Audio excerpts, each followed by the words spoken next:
Okay, everybody, if you could come take your seats, please. We're going to start the next session. And Rachel, is everybody all ready for the next panel? Okay, great. Okay, so it's my pleasure to introduce the Chinese Financial Association. Firstly, I just want to say thank you so much to that organization for helping to put the word out about this conference, and they organize lots of wonderful conferences that we hope you will all attend as well. We're very, very grateful to them. And Maggie Zhang, who's a board member of TCFA and former president of TCFA, is going to introduce our next speaker. So come on up, Maggie. Thank you. Thank you, Dinda, for the kind remark. Hi, everyone. I'm Maggie Zhang. What a lively discussion we just heard.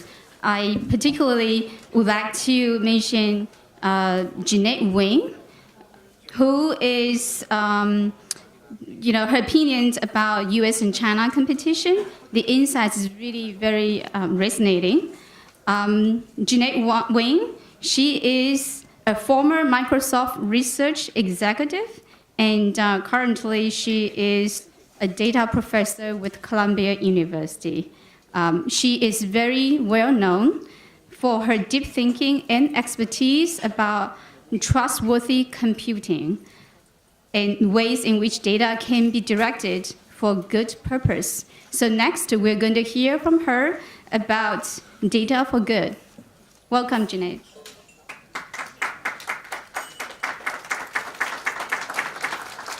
Okay, thank you very much. Oops.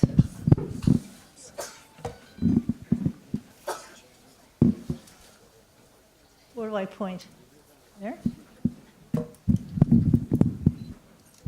Is there a slide advancer? Oh, there I go. There, data for good. Oh, it's a little too. Okay, there we go. So actually, I give an hour talk on this subject, and I'm given 10 minutes. So I'm going to breeze through the main issues in data for good. I have a tagline for the Data Science Institute at Columbia University. It's called Data for Good, and I mean two things by that. One is to tackle societal grand challenges, like using data to do good. And of course, at a place like Columbia, we care a lot about climate change and energy and healthcare and social justice and inequality and so on. And we have professors across the entire university addressing those kinds of societal grand challenges. The other meaning of data for good is using data in a good manner, responsible use of data. And I use data for good to emphasize the need to take privacy and ethical considerations when one is collecting data, analyzing data, telling stories about the data, and so on. So let me just focus my 10 minutes on the responsible use part of data for good. And I'm use this 5-letter acronym, it's hardly just 5 words, as a mnemonic for me to remember the key points to talk about what I mean by responsible use. So fairness, accountability, transparency, ethics, and safety and security. In terms of safety, it's safety and reliability. In terms of security, it's security and privacy.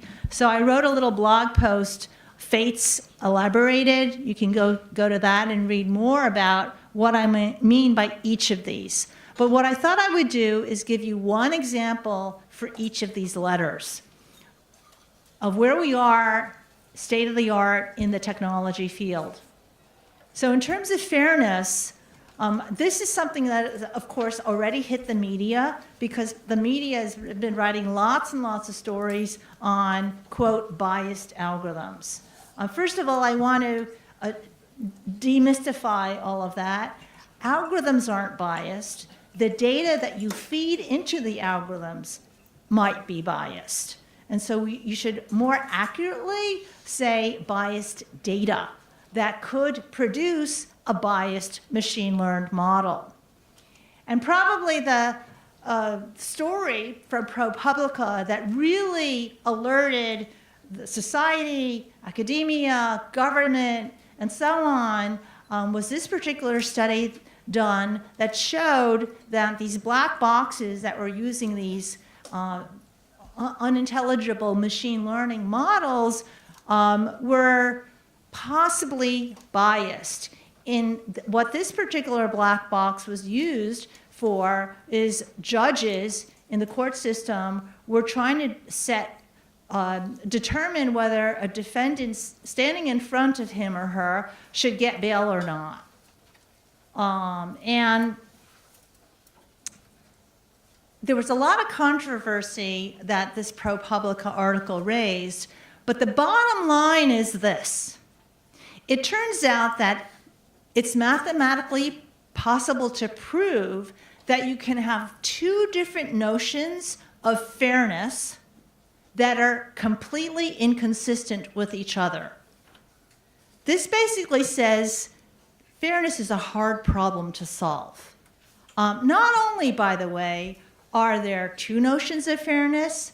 I have a colleague who goes around now giving a talk entitled 21 Notions of Fairness. So it's a really hard problem to solve from just a technical point of view. So that's fairness. The second is accountability. If you detect something is a problem, for instance, suppose you detect that a company violated a privacy policy, or suppose you detect a machine learning model is unfair, who's responsible for fixing it or doing something? Who's accountable for that? And that's an open question. There should be accountability, and right now there's a discussion, especially in the IT industry, by companies who are providing these black boxes and providing services so that others can build such models. But it's an ongoing discussion. There's no answer yet.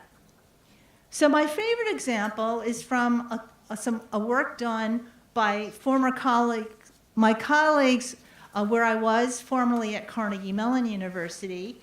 And they looked many years ago studying Google Ads. And they found that ads for higher paying jobs were shown more to men than to women. Well, that's not very fair. But then the question is, who's to blame? Google? The advertiser? The ad ecosystem? The algorithm? And that's what I mean by it's not clear. There's no good answer to this either. Oops. Transparency. This is another hot topic in AI and machine learning now, because I've been talking about black boxes. Well, if you want transparency, you can't be working with black boxes. You have to open them up and say, hey, what's going on? And so people are, but the truth is, currently, state-of-the-art deep learning models are still mysteries.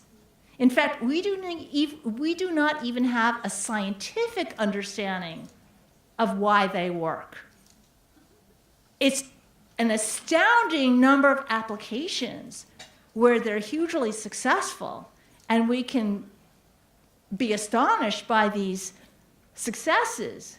But as a scientist, it's a little troubling that we don't know why. So there's a lot of ongoing research in trying to explain why the answer this black box gives, or why or what's going on. Can you give me an explanation of why I got this number? And what I want to do in my next couple of examples is show you why it's important for us to be understanding more transparently as to what's going on in these black boxes. So that's an example black box, a deep neural network. I've mentioned that in the previous panel. And the question is, why should I trust the output? It usually spits out a probability, like 0.39. that's completely meaningless. And why should I trust 0.39 as over 0.93? And so here's a typical example of what's called adversarial machine learning, where we take on the left a picture of a panda, and we add a little noise to it. That's that picture in the middle. And it turns out then the machine learning classifier is going to, with a higher degree of confidence, think that that very same picture is a gibbon. Now, I actually didn't know what a gibbon is, but it's not even a bear. So just with adding a little noise, you can fool the classifier into getting a different answer. That's not good. Here's another example that is much more germane to self-driving cars. So right now in your self-driving car, and what I mean by that is what Google and Uber and so on are testing in their self-driving cars, or in your Tesla. Now, I know New Yorkers don't own cars, but if you lived in the West Coast and you are very wealthy, you probably have a Tesla. And in your Tesla, the computer vision systems are using state-of-the-art deep learning to do computer vision, to do the vision, to do, should I go in this intersection or should I stop? Is there a pedestrian in the way or not? And what this research group showed is just by adding a little graffiti, like a piece of black tape, onto a stop sign, the classifier will stop classifying it as a stop sign, but classify it as a yield sign. Which means, and there are other ways in which you can fool a classifier, and there's a very effective video on YouTube that you can watch that will basically have the self-driving car go right through an intersection because it misclassified that stop sign that had a little graffiti on it. And believe me, the stop signs in the US are not perfectly clean, so that can be a problem. And by the way, it's not just for video images. There's another group of researchers that showed how essentially by training the neural network with many, many audio tapes of Barack Obama speaking, they could make a video of Barack Obama say anything. Say anything. So now you talk about fake news, fake anything. Ethics. Probably the canonical ethical issue right now that car companies who are building self-driving cars have to face is this trolley car problem that is a tried and true ethical question that's no longer rhetorical. So the self-driving car has some passengers in it, and a little boy runs in front of the car. What do you do? That's not the right question. You see, you have passengers in your car, and there's a group of pedestrians waiting to cross the street.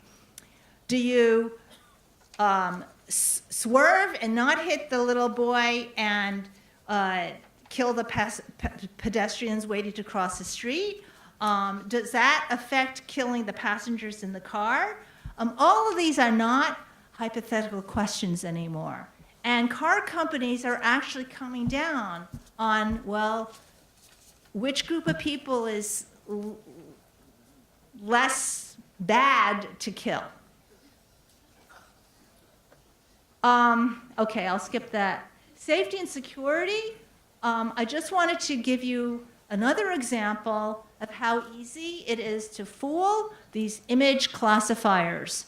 So this is another self-driving car example where the image on the left was fed into a classifier, and then it correctly says swerve to the left, and you stay on track on the road.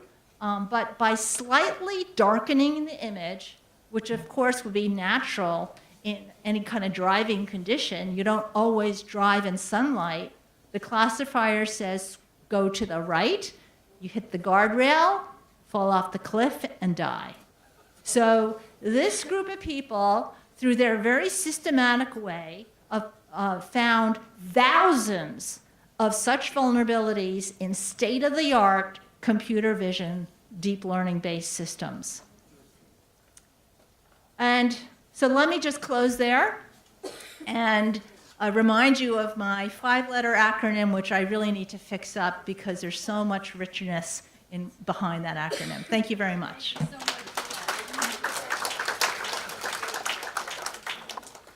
Thank you so much, Jeannette. That was really scary. That was my intention. I know, you scared us all. So I want to thank now the Hong Kong Trade Development Council for helping us with speaker outreach. Hong Kong is such an important model for openness and rule of law. So let's just pause and think about that for a second, both of which are real mainstays for the technology business. And so we're very, very delighted to partner with HKTDC. So let me introduce Curtis Loy, who will be here to introduce the next panel. Thank you. Thank you, Dinda. The Hong Kong Trade Development Council is delighted to be working together with China Institute, and it is my honor to introduce the next panel. And the next panel will be about technology and society, and this should be a really interesting discussion. Panelists are David Ai, Chief Innovation Officer, University of Hawaii, who has vast experience in China, health tech, and tech transfer.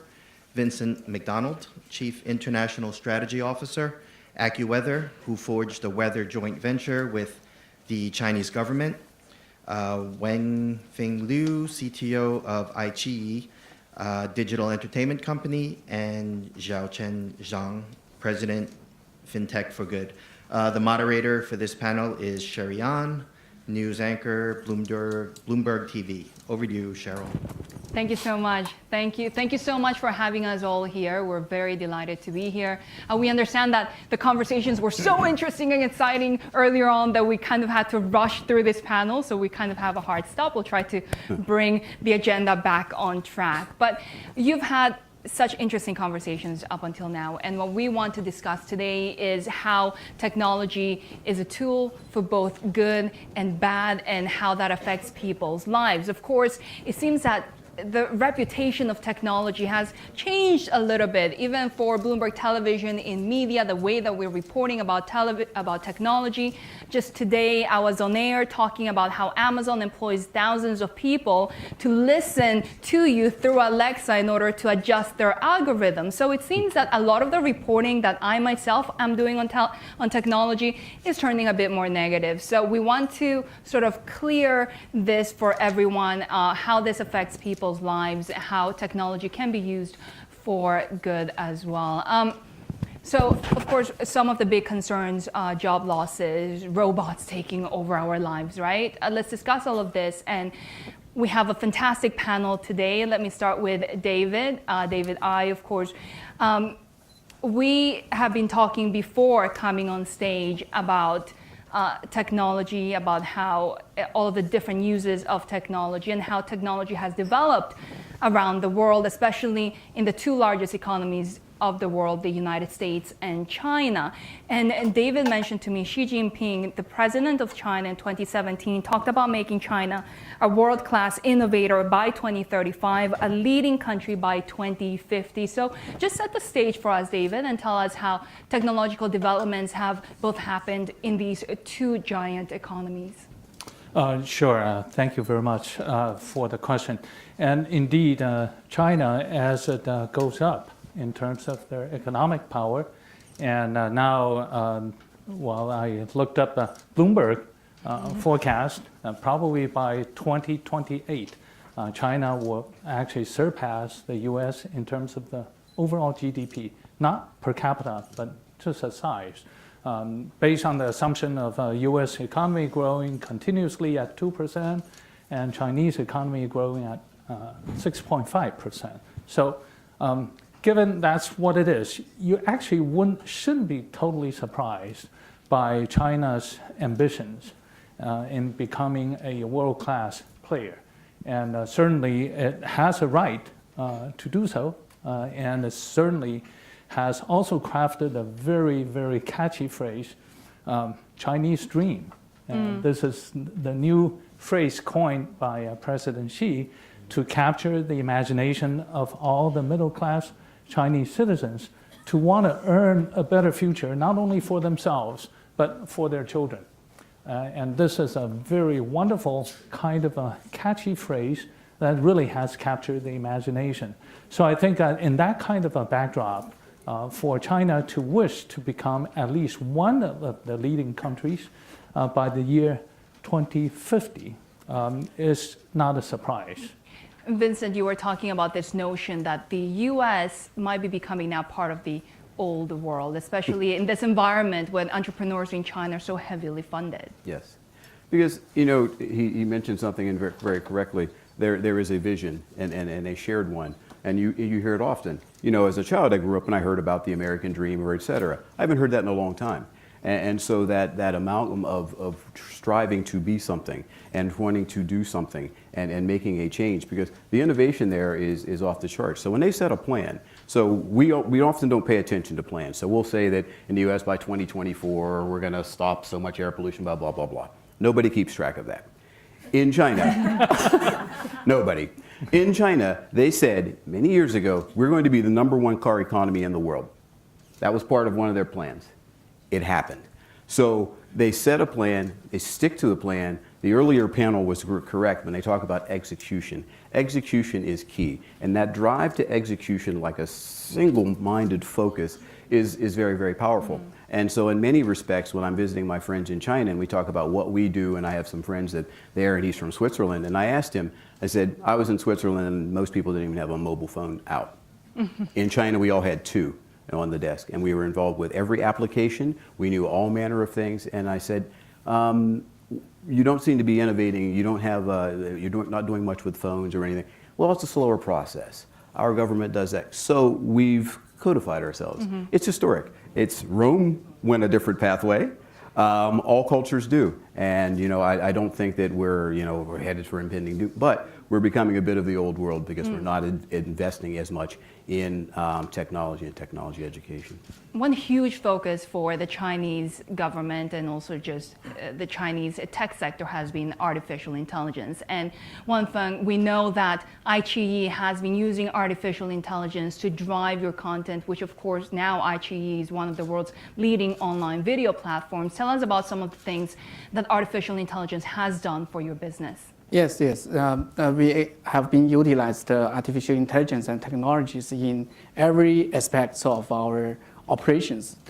We are an entertainment company, and we produce content, and we distribute those content to users. So during that process, we have the AI technology in that. For example, we can use AI to create better IPs, like assist the creators and jurists to have a better IP content. And we also help to identify potential casting before content production.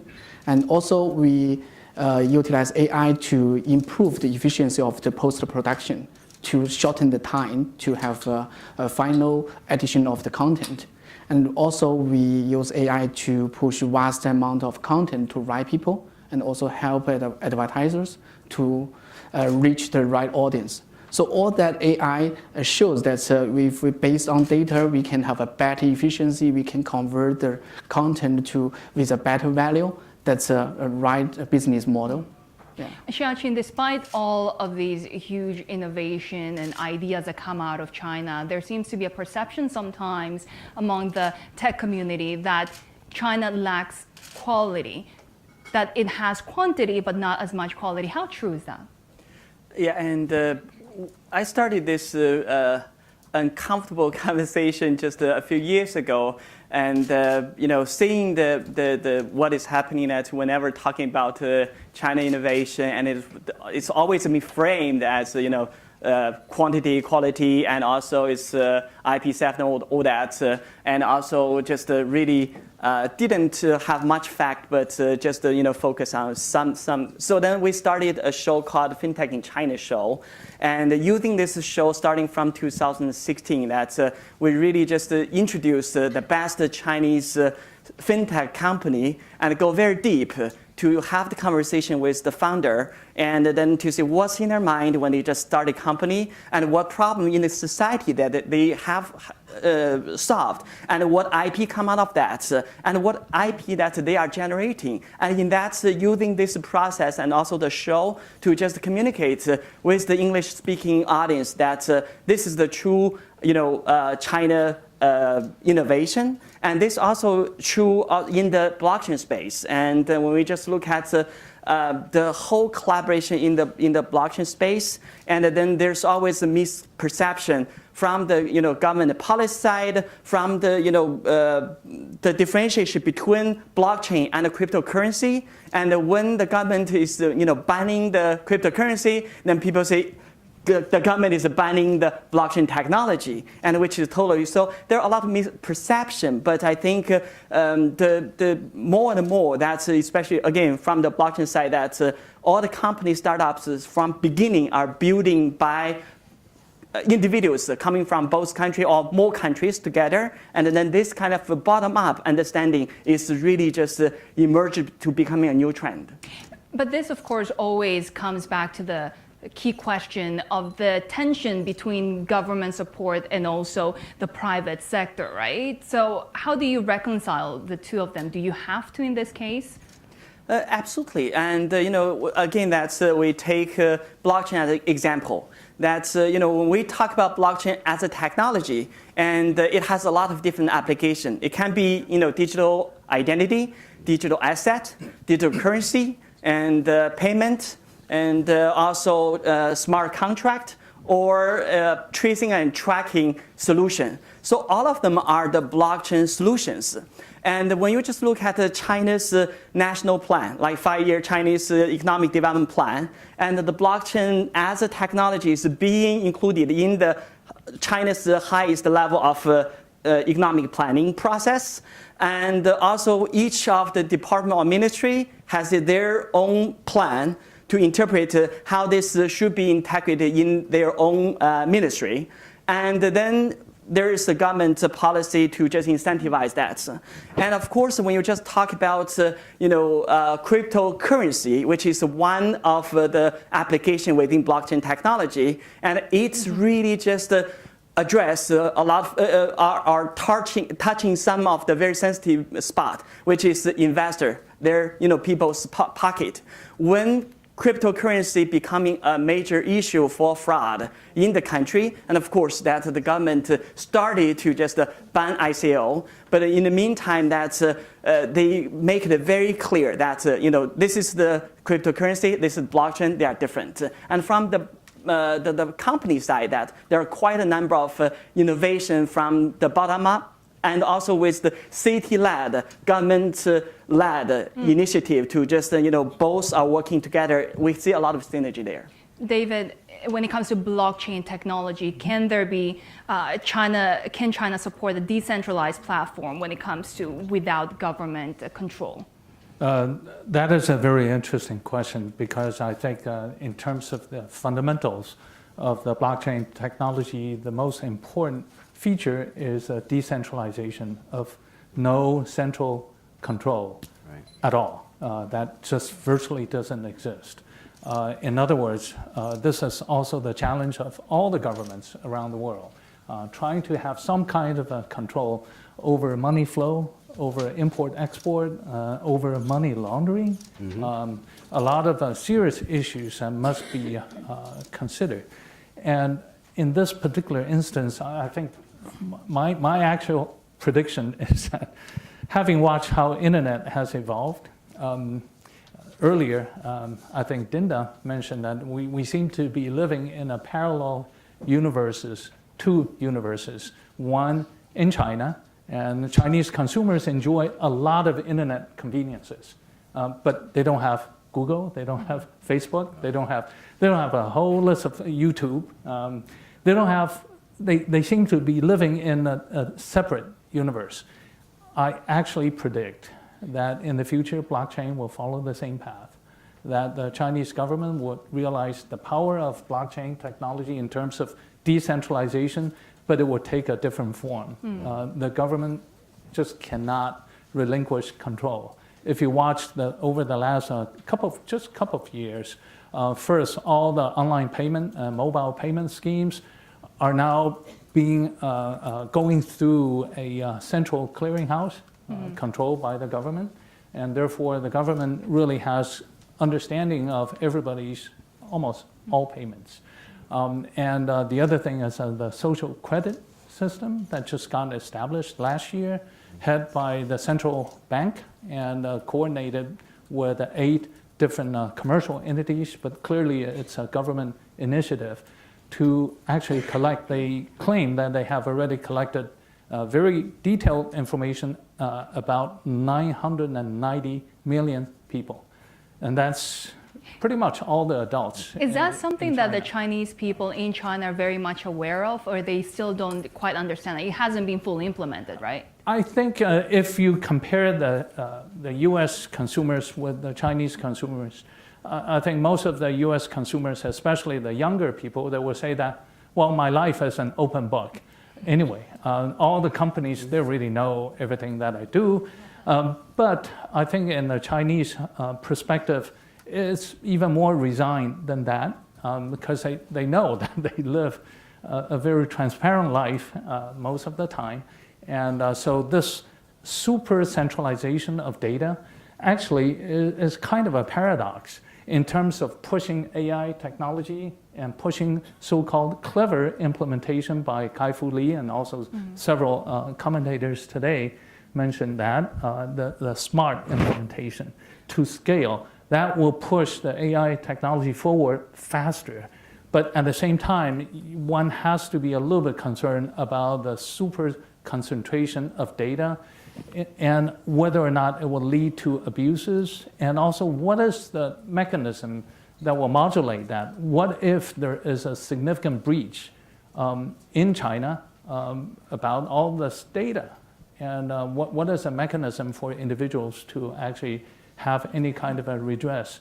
And those are issues that currently nobody really has talked about, but I think in the future will present major challenges. Wenfeng, are these thoughts and ideas that iQiYi discusses internally, especially given how much artificial intelligence and technology you're driving forward? Yeah, so regarding the new artificial intelligence technologies, we actually develop a lot for the user experience. And for example, that we use the AI to help to convert some text to like the kind of sign language for the hearing impairment people, because that's the most disability in China. Maybe more than 1.5% of people having a hearing impairment. So we use AI to convert the text to sign language, and we use a 3D avatar to generate animation in real time, so that it can help people to watch them, not to hear them, because they cannot hear. So that's a very useful of the data to give a better experience for disabled people. Yeah. And Vincent, of course, you deal a lot with the very tightly controlled Chinese government as well. And Yes. you've put forward some technologies that could be beneficial for the Chinese society as well. Tell us a little bit about your experience working in China when it comes to that sort of environment and how your technology can help society there.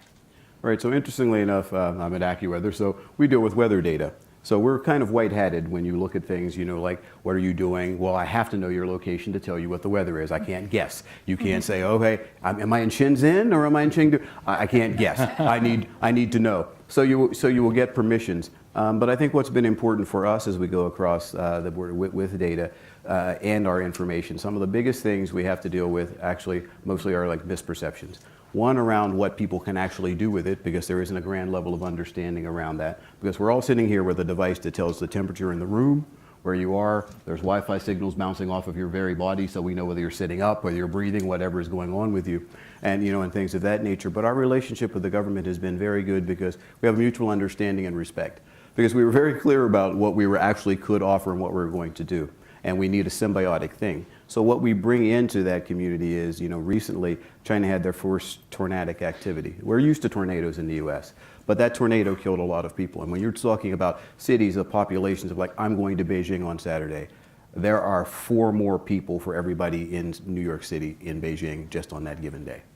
And so when you have certain activities or certain warnings or things come through, weather data becomes important. It's no longer just some of the other things we do with it, like we have people who trade on weather and betting on weather floors. Weather warnings and weather alerts are very important, particularly to sustainability of business. So when we think about it, a good year for wine was a good year for weather. A good year for logistics and moving things around across the world. We still have rail. We still have air, and we still have a number of systems. So until we have a Star Trek-like system, machinery hasn't come up with that yet, that we're transport these poo bottles of water to France. We still have to get there logistically. And so one of the things that we do with the government is, our first mission as AccuWeather was to save lives and protect property. And that's also one of the things that's been important for the government. Because when you look at cities like Beijing, I was there and I said, it doesn't rain very often here. And you've got a lot of people to get water to. So you wonder about, water tables, where are you shipping water in from? So things like long-range forecasting of where it's going to be unseasonably dry. These things are going to impact farming, that are going to impact everybody's way of life because of it might go up 3 degrees. And so things like that are of the nature of what we're trying to do also with the government, as well as, certainly there's a monetization aspect of it. But the primary mission is they understand that we're also there to serve the people of China, wherever they happen to be in the world, because we transmit that across their devices. What was really interesting is you telling me that you also have a very good relationship with Huawei. And we know that with the trade tensions rising between the US and China, we have seen more distrust for Chinese tech companies. Huawei has been a partner of ours for almost 10 years. So we are on a very good terms with Huawei. We're currently under new negotiations to extend our contracting and extend that partnership. And this is after changes of, think of this, over that many years, they've had changes in staff, they've had changes in tech and design, and they were not really number one in that market at that time.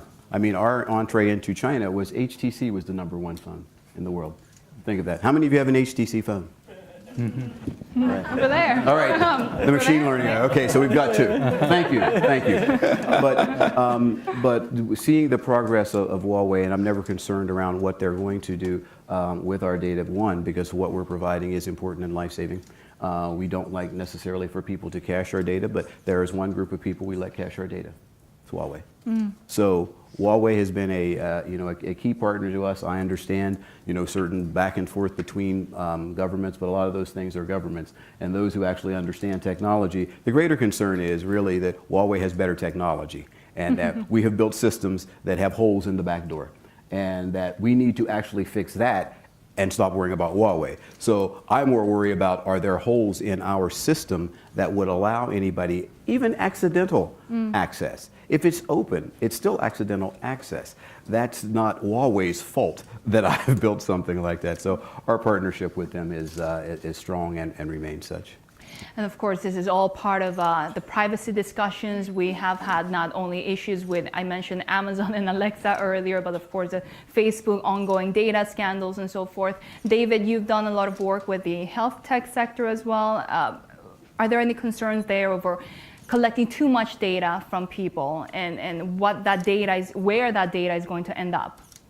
Certainly. I think that, again, the high concentration level of big data causes certain concerns. And on the one hand, you want the technology to advance as quickly as possible. On the other hand, you do need to actually grow a set of rules to be able to contain some of the potential abuses. And I'll give you a couple of examples. One thing is that right now in China, there seems to be an endless love for a particular type of identification technology, the facial recognition. It's being actually advertised as a great technology. But let me ask you one very simple fact. What happens if you should lose that identity? What if your facial data is now out there in the hands of some, no-do-gooders? Like that movie where we saw Face Off? Right. Nicolas Cage. Exactly. Now, people are talking about technology solutions to fight against that. No, we have a 3D scanning. Let me tell you, it really is very easy to fool that. You can actually figure out a 3D model by just taking 2 or 3 photographs for the same person, and then you can build a 3D model, and then you can build a real-life mask. So, and once you don't have that, are you going to change your face in order to be able to log into your banking account or whatever? So the problem with the biometrics data, facial recognition, fingerprints, I still try not have to sign on to the clear system by the U.S. government. I think that the technology is there. I'm just not quite sure if U.S. government has all the right tools to guard against my private data. Once I have all my fingerprints out there, I don't know what I can do. I can't change them. And so those are real concerns. Now, we talked about the fact that this super social credit system now able to amass almost 1 billion population, that kind of data. They also talked about the fact that they not only have the individual's data, they have their spouse information. And then they have their utility bills payment. So they know what kind of a telephone usage you have. They also have your jobs information, not only your current job, but supposedly almost as good as your resume or CV. So they know when you took what job and when you moved to a different job. So all of these things may sound wonderful when you're fighting crimes, when you're fighting frauds. But what if it really gets abused or it gets stolen, hacking attack? And all of those issues, and that's why I really thank Jeannette for outlining the kind of issues in terms of FATE. Those are 4 things, especially the last one, the E, being the ethics part, that really needs to be developed quickly. Let's try to end the panel on a positive note, right? So let's turn it around and change the mood. And let's go to Xiaochen, because we know that you work with companies that directly use technology for good, right? We're talking about climate change, we're talking about startups and microtasking that can actually improve people's lives. Tell us a little bit about those experiences. Yes, positive, yeah. And look at this small sign. This is the UN SDG, small sign, and representing the UN's 17 goals. And we're just talking about sustainable development goals. So we're talking about $1 trillion of tracing and tracking, which are being used to see the results are being achieved with that amount of money. And that can be just transformed totally with the blockchain technology, because they can just really introduce the tracing tracking, blockchain-based tracing tracking solution. You don't need to hire the third-party validators, verifiers to just create a beautiful report, because all the data are hosted there. Nobody can just tamper it. So that has been used in different sectors in the tracing tracking of supply chain, forestry, and some like deforestation and all that. And we work with quite a number of international initiatives on that. And the other, we also work with the International Customs Association, and then to just using this blockchain-based solution that then can really help the customers to clear the e-commerce or cross-border transaction with much faster speed, and also can just process more and with less cost. And then in the climate, I have been working the climate change space for around 20 years. And if you're just talking about the CDM project, and now it's any type of green credit related project. And from the project origination till the validation, verification, and then the certification, it takes around 20 months to 24 months to just finish a project. And then, as a project owner, that I need to wait for 24 months to just be able to get my credit issued. And within that time, that's I worked for a validator in Germany, and we were expensive, and we take a lot of profits out of that process. Then if I'm a project originator, I don't have much of the profits from just being green. So with blockchain-based solution, that you can reduce 40 to 60% of the cost and reduce around 50% of the time spent in that. And another interesting project we work with is in the microtasking side, that a lot of people don't have, especially in the marginalized group, they don't have the identity. Without identity, you cannot leverage, public service provision or that. You cannot have loans. You cannot have many, basic service. With a blockchain-based digital identity solution, that now if I'm a service provider, I know from your, all the transaction within the identity you own. Now that you can just let me know that I'm trustworthy, and based on my track record and everything, my social network, I have the willingness to pay. I have paid before, and all those matters. And then those who are defined as unbankable, not or underbanked, will be able to just receive that service. And many of them don't have any opportunities because there's no opportunity in the economy.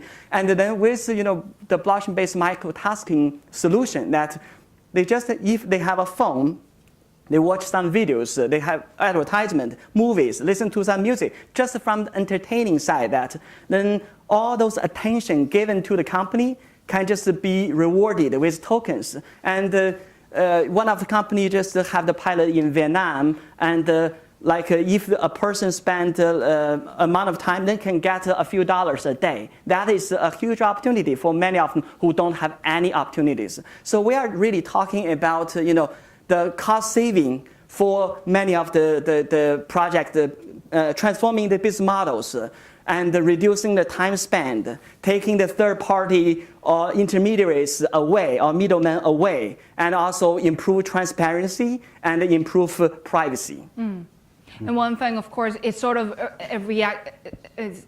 works out the same way within iQiYi, where you have intelligent content production because of artificial intelligence, but at the same time, perhaps the downside could be loss of jobs. Is that something that you're thinking about? No. Actually, artificial intelligence actually is not very different from other technology. That's it's to improve the efficiency rather than shorten the jobs, because it improve, it make the result better. It make the time shorten and the high efficiency and the cost saving, but not people saving, job saving. So people will do more creative jobs. They do more something in the brain, and let the AI do something repeatable or something that is very time consuming. Yeah, that thing. David, you're nodding a lot. Well, that is until AI can figure out how to create movies and videos. Yes, yeah. Oh, come on, David. We're trying to turn the tide. Something positive. See, I'll turn the tide, because technology has always made our lives for better. You can always commit a crime with something. So when you invent a car, you didn't realize there would be bank robbers who may drive away in that. But you create other things that are around that. So think of it. There's no longer a Jesse James, because he went, and if those of you don't remember, you watch your old Westerns, he could ride into a town and rob a bank because the only way you could identify him was, did somebody see him? And you had to go to an artist who could draw a picture of him. Okay? That's over. And I'm glad that that's over. And so what doesn't change is we still have our mores and our cultures have to move along with technology. And that is the interesting catch-up. Because now, yes, now you know more about my life. Before there was no way you knew a lot of things. And then right now in my pocket, my financial history, everything else like that, my blood type, my fingerprint, my face has been scanned and everything else like that. But that has made for the world a better place. The downside of that is, yes, there's always someone that will do something with that, but we usually find that makes us innovate even more. So as people do something, that's what blockchain is for. You know, those kinds of things are important innovations to me, and they're important in my business and important to what we do in China. So I embrace technology because it has made our lives better. Yeah. And Vincent brought us home. Thank you very much. Thank you very much for being here. Thank you to our panelists as well.